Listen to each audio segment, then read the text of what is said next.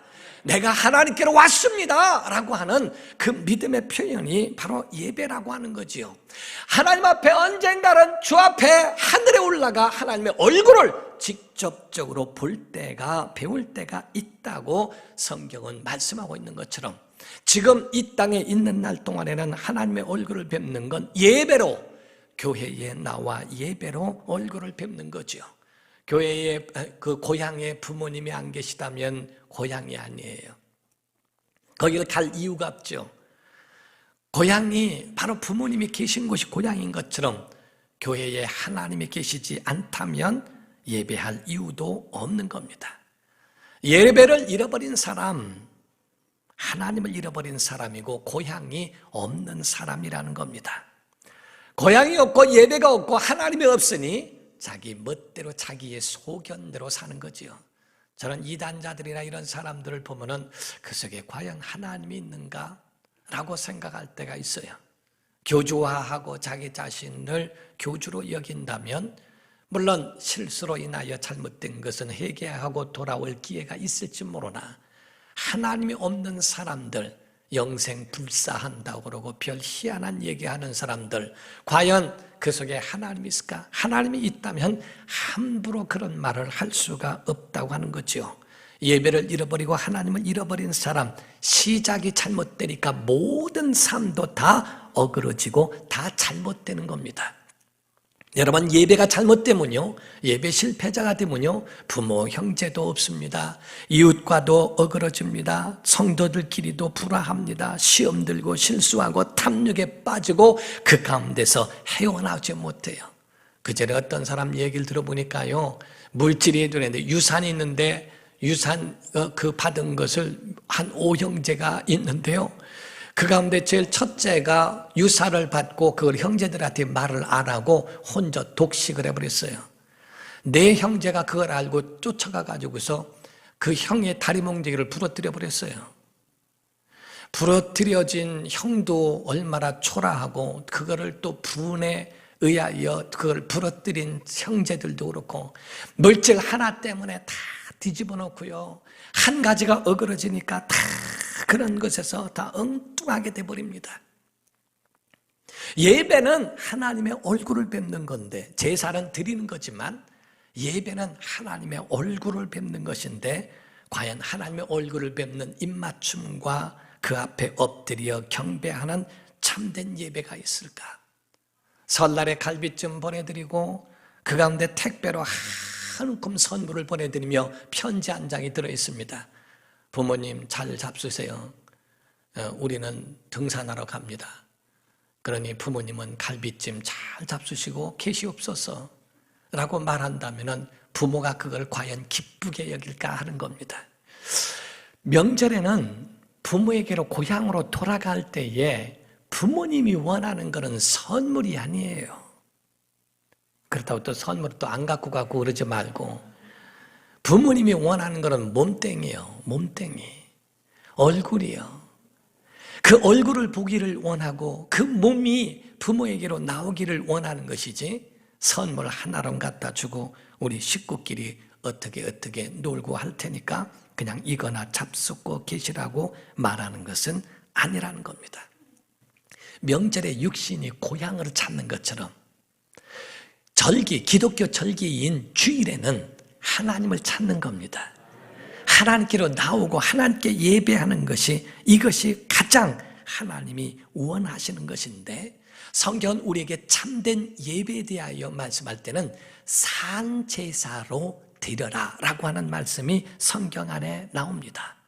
몸으로도 주님 앞에 나오고 마음으로도 하나님 앞에 나와야 하는 것을 말하고 있는데, 로마서 12장 1절에 보면 그러므로 형제들아 내가 하나님의 모든 자비하심으로 너희를 권하노니 너희 몸을 하나님이 기뻐하시는 거룩한 산 제물로, 살아있는 제물이에요, 드리라. 이는 너희가 드릴 영적 예배라고 성경은 말합니다. 자, 살아있는 것을 하는 게, 여러분 살았을 때 하나님 앞에 예배하는 겁니다.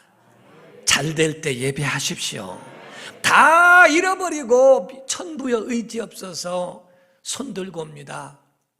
아무것도 없이 다 잃어버리고 주 앞에 나오는 것도, 그것도 귀한 일이지만 살아있을 때,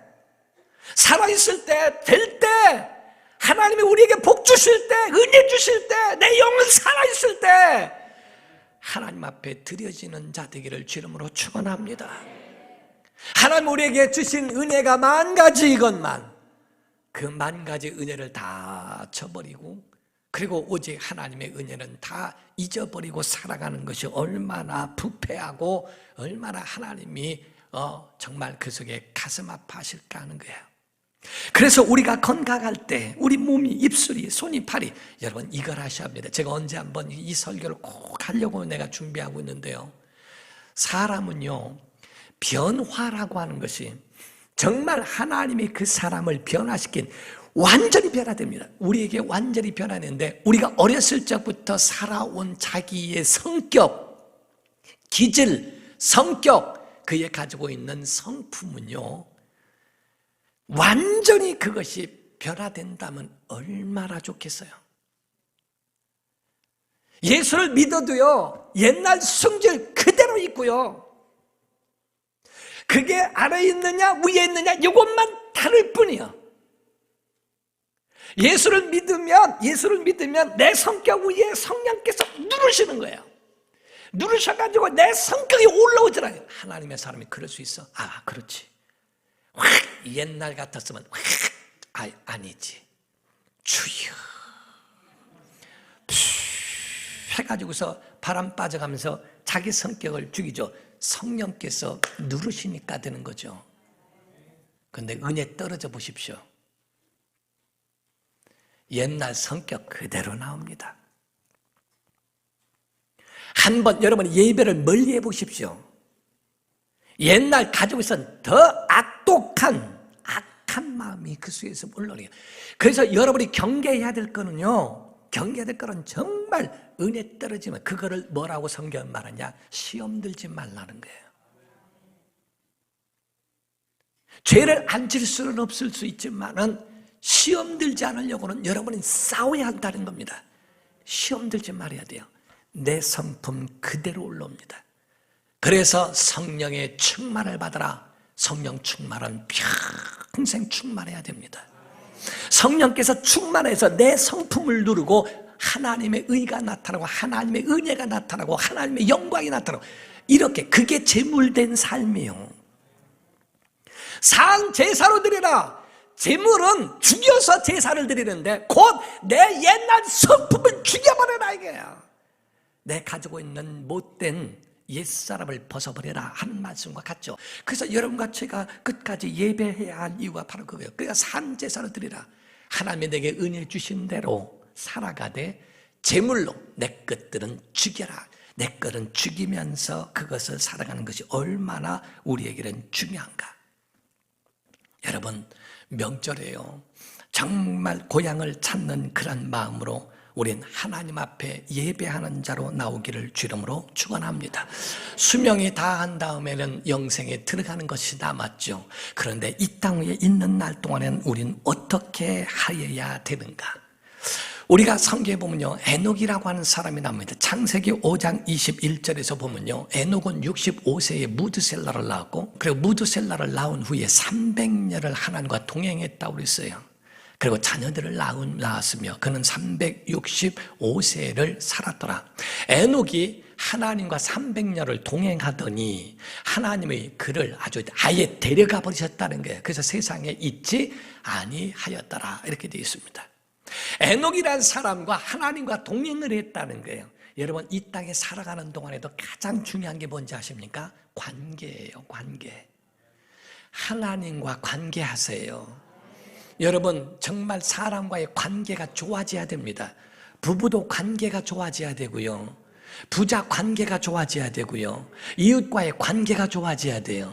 관계가 어그러지니까 다 잃어버리는 겁니다.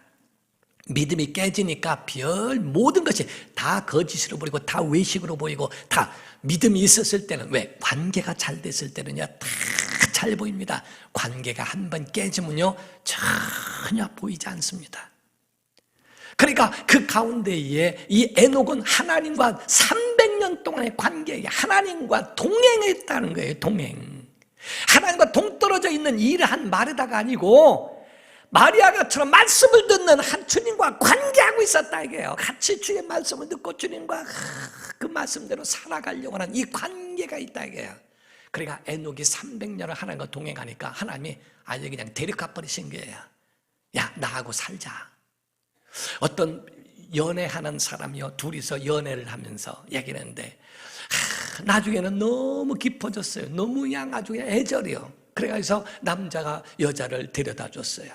데려다 주면서 들어가는 것도 아쉬워가지고 빨리 가요, 들어가 어쩌고 막 한참 그러고 난 다음에 아유 안 되겠어요. 그럼 내가 그냥 당신 저기 갔다 가겠다고. 이제 거기 연애할 때는 당신이 아니라 자기라고 그러겠지. 그래서 데려다 주겠다고. 남자 집에 데려갔더니 남자가 또 거기서 가. 근데 여자 혼자 보니까 또 그래요. 또 그쪽으로 가. 왔다 갔다. 에이, 아예 결혼해버려서 그냥 같이 살자. 주께서 에녹과 함께 그렇게 300년을 동행하다가 야, 그냥 아예 나하고 살자. 하나님이 그를 데려가셨다, 사랑하여 그를 올리셨다 하는 의미를 가르쳐서 에녹에 대하여 말하고 있는 겁니다. 사랑하는 성도 여러분, 우리 이 땅에 있는 날 동안에 예배 인생 되기를 주 이름으로 축원합니다. 월요일이 되면은, 주말이 되면은, 월요일에 여행 갔다가도 주말이 되면 돌아오고 하죠. 똑같습니다. 우린 예배 인생으로서 어디를 가더라도 하나님 앞으로 돌아오는 연습을 하다가 우리 하나님께로 돌아가는 자 되기를 주 이름으로 축원합니다. 그래서 이 구약에도요, 광야에서 언약궤를 놓고 지냈던 그 사람들도요, 마찬가지로 가나안 땅에 살았던 사람들도요, 전부가 쉴 때도 언약궤를 가운데다 놓고 살았어요. 여러분이 사는 모든 삶 속에도 언약궤를 다 가운데다 놓고 중심에, 그의 삶의 중심에 언약궤가 있었다 하는 겁니다. 이 땅에서는 좀 힘들고 어렵다 할지라도 여러분 베풀며 살며 나누며 살고 참고 인내하며 살아가기를 주 이름으로 축원합니다. 예수 안 믿는 사람이 더 잘된다 할지라도 속상해하지 마십시오. 우린 돌아갈 하나님의 나라가 있지 않습니까? 슬퍼하지 말라는 거예요. 마지막 예화를 듭니다. 어떤 아프리카 선교에 가가지고 약 5년 만에 풍토병으로 아내도 잃고 자녀들도 잃었다는 거예요. 자기 몸도 엄청 좋지 않아서 그래서 일단 본국으로 돌아와 몸을 치료하려고 돌아왔는데, 배를 타고 왔는데 보니까 공교롭게도 거기에 그 나라 대통령과 함께 탔게 됐더라는 거죠. 내리는데 잠깐 하고 다 못 내리게 하고 일단 대통령 먼저 내리게 하는데, 대통령이 휴가를 가서 거기서 여행을 하고 고기 잡고 낚시하다가 돌아왔는데도 레드카펫을 깔고 거기에 군악대가 와서 빵빠레를 울려가면서 그를 맞이하는 그 모습을 보았대요.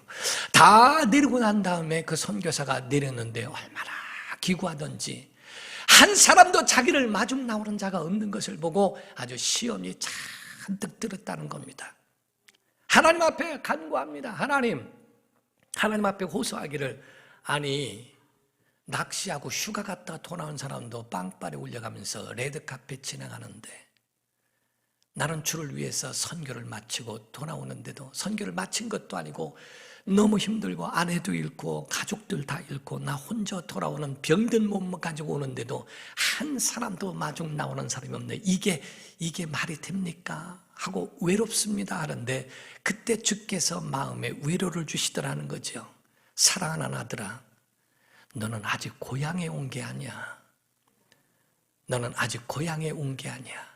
내가 천국에 입성하는 날 내가 너를 맞아줄 것이고, 그때 천사들이 빵빠레를 울려줄 것이고, 레드카펫이 아니라 황금길을 걷게 해줄게.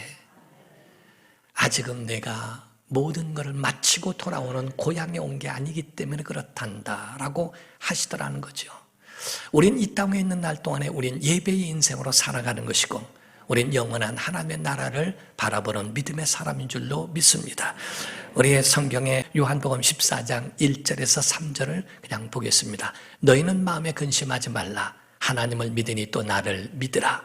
내 아버지 집에 거할 것이 많도다. 그렇지 않으면 너에게 일렀으리라. 내가 너희를 위하여 거처를 예비하러 가노니 가서 너희를 위하여 거처를 예비하면 내가 다시 와서 너희를 내게로 영접하여 나 있는 천국에 있는 곳에 너희도 있게 하리라. 믿으시면 아멘 하십시오. 여러분과 저는 우리 영혼의 고향 하늘에 있음을 믿고 우리 하나님의 위로와 평안이 있어 예배의 인생으로 살아가기를 예수 이름으로 축원합니다. 기도하겠습니다.